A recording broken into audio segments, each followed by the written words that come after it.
Assalamualaikum warahmatullahi wabarakatuh. Ketemu lagi bareng saya Muhammad Panji dari Belajar cPanel. Di video ini kita akan mengenal tampilan cPanel supaya kita lebih familiar dengan cPanel. Oke, di sini saya sudah login ke akun cPanel yang saya miliki.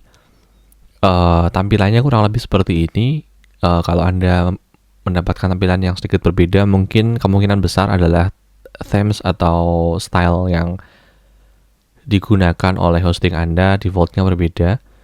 Tapi biasanya sih belakangan ini themes Paper Lantern ini yang paling banyak digunakan oleh provider web hosting secara default sebagai default themes.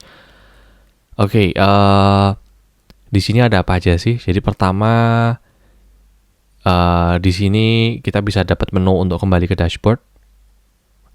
Kemudian atau bisa juga klik cPanel ini juga sama akan kembali ke dashboard.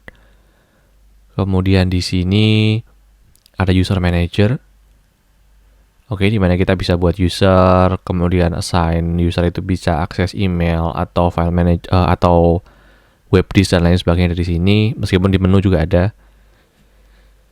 Kita kembali, kemudian di sini adalah bagian utama kalau menurut saya dari cPanel, yaitu list fitur-fitur aplikasi yang bisa kita gunakan di cPanel.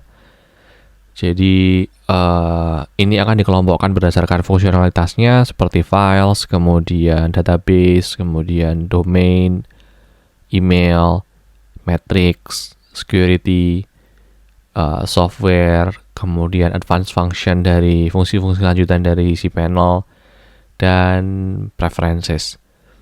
Plus biasanya ada satu section khusus dari Softaculous. Softaculous ini installer aplikasi. Kita juga akan membahas ini di video lain. Oke, selain mencari dan mengklik icon-icon ini, salah satu dari icon ini, kita juga bisa mencari di sini. Misal MySQL. Oke. Kita bisa cari di sini. Oke, kemudian di sini juga apakah kita coba cari MySQL? Oke, kita juga bisa cari dari sini sama kurang lebih. Ada search bar juga.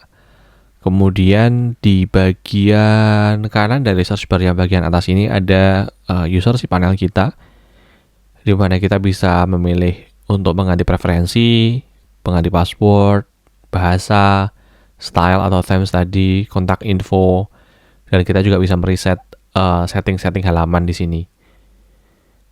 Oke. Oh, satu hal yang perlu saya tunjukkan, kita bisa meringkaskan ya, kalau bahasa Indonesia, mengkolaps tiap-tiap section ini, tiap-tiap bagian ini. Kemudian tiap bagian ini bisa kita pindah. Jadi urutannya bisa kita pindah sesuai dengan kebutuhan kita. Jadi misal, saya lebih sering lebih sering update domain, update DNS record, saya kepengen di atas, oke, pindah aja ke atas. Oke. Kita lanjut. Ini jadi kesana sini. Di samping kanan user cPanel ini ada notifikasi. Ini dari hosting provider kita biasanya. Saya akan kembali ke home. Kemudian logout. Untuk logout tentunya, untuk keluar. Itu kemudian di samping kanan ini ada bukan cuma statistik, general information, informasi tentang akun hosting kita. Jadi user cPanel-nya siapa, primary domain-nya apa, domain utamanya apa. Jadi di cPanel tergantung paket hosting yang Anda beli, tapi pasti primary domain ini ada. Jadi ada yang punya primary domain, kemudian ada yang namanya add-on domain. Kita akan bahas add-on domain di video lain. Kemudian tapi minimal tiap akun hosting itu, akun hosting yang menggunakan cPanel akan punya satu primary domain utama yang ditautkan atau dihubungkan dengan akun hosting kita. Oke. Yang kemudian ada shared IP address. Ini adalah IP public yang digunakan oleh server ini. Kenapa kok disebut shared? Karena IP ini digunakan oleh semua akun hosting yang ada di server yang sama. Oke, jadi kurang lebih saya berbagi IP ini dengan jumlahnya biasanya nggak akan dikeluarkan, disclose oleh provider hosting berapa banyak hosting, tapi kurang lebih provider hosting akan memberikan balance di mana nggak terlalu padat untuk tiap server, tapi juga nggak terlalu nggak terlalu lengang untuk tiap server. Mungkin kalau servernya baru cuma ada customer 1-2 orang ya pasti lebih lengang, tapi seharusnya sih tetap ada limitasi di server tersebut. Oke, kemudian home directory. Home directory ini apa? Tiap user cPanel, tiap akun cPanel akan punya directory di mana kita bisa menyimpan semua file yang akan kita gunakan untuk ditampilkan di situs web kita. Ini akan disimpan ini adalah home directory-nya. Jadi sebentar, bukan cuma web, tapi semuanya semua yang kita miliki di akun cPanel ini akan disimpan di home directory ini. Salah satunya adalah untuk website kita yang biasanya akan disimpan di subdirektori public HTML. Oke, kemudian last login-nya di mana? Kemudian theme. Oke, di sini theme di atas bilangnya style ya. Paper Lantern ini biasanya defaultnya sebagian besar ini. Kemudian ada server information. Kita bisa klik ini. Oke, di sini ada hosting package yang dipakai apa, nama servernya, dan OS-nya apa, versi MySQL-nya apa, versi PHP, Apache version, cPanel-nya versi berapa, build berapa, dan banyak hal lagi. Dan di bawah ada info service-nya, apakah up atau enggak, disknya bagaimana, dan sebagainya. Jadi ini info tentang servernya. Saya akan kembali ke dashboard. Oke, kemudian di bagian bawah ada bagian khusus untuk statistik. Statistik ini kurang lebih gimana sih penggunaan resource kita terhadap limit yang diberikan oleh provider hosting. Jadi sebagai contoh file usage, ini saya sudah membuat 660 file dari 300.000 file yang boleh dibuat. Penggunaan disk 54 mega dari ini unlimited. Jadi kita lanjut dulu deh. MySQL, Postgres, bandwidth ini kalau teman-teman pakai internet, pakai koneksi internet, biasanya akan bandwidthnya sekian Mbps gitu. Kalau bandwidth di sini penggunaannya agak beda, mungkin kurang lebih pas untuk disebut sebagai data transfer. Jadi seberapa banyak sih data yang sudah ditransfer oleh akun hosting yang saya gunakan, ini ada di bandwidth. Jadi di situ berapa 900 kilobytes dari unlimited data transfer. Kemudian ada add-on domain tambahan, kemudian subdomain, alias, dan lain sebagainya. Teman-teman bisa lihat untuk tiap-tiap limit ini.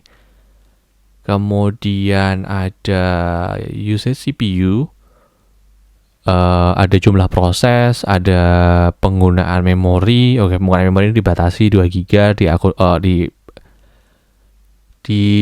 akun cPanel saya. Kemudian IOPS ini penggunaan disk I/O per second, input output per second. Jadi kurang lebih seberapa banyak kita menulis atau membaca dari disk. Oke, kemudian I/O usage ini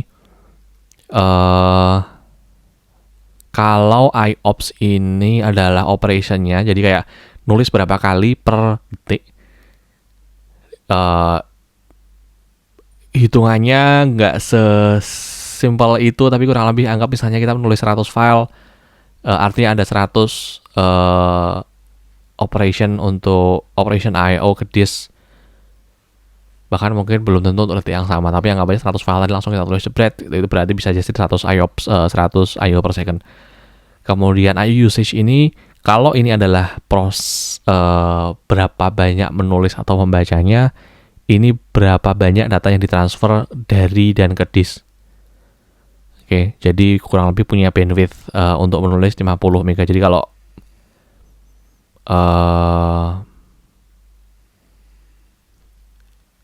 kalau ini digunakan secara maksimal, artinya kalau mau menulis file berapa ya? Anggap 300 mega, kita butuh 50 mega, 300 butuh sekitar 6 detik. Meskipun banyak faktor lain ya, tapi kurang lebih seperti itu. Kemudian jumlah proses, ini jumlah proses kalau kita menjalankan aplikasi-aplikasi seperti apa, seperti Node.js, Ruby dan lain sebagainya, akan ada di sini. Oke, apalagi ya, statistik, this usage. Kelihatannya itu untuk mengenal tampilan cPanel. Teman-teman bisa mulai browse di akun cPanel teman-teman, kemudian untuk lebih familiar dengan apa yang ada di cPanel teman-teman. Oke, terima kasih. Itu dari saya. Jangan lupa untuk like video ini, tinggalkan komentar, pertanyaan dan lain sebagainya di kolom komentar di bawah. Kemudian nyalakan tombol notifikasi supaya dapat notifikasi untuk video-video selanjutnya. Kurang lebih mohon maaf. Assalamualaikum warahmatullahi wabarakatuh.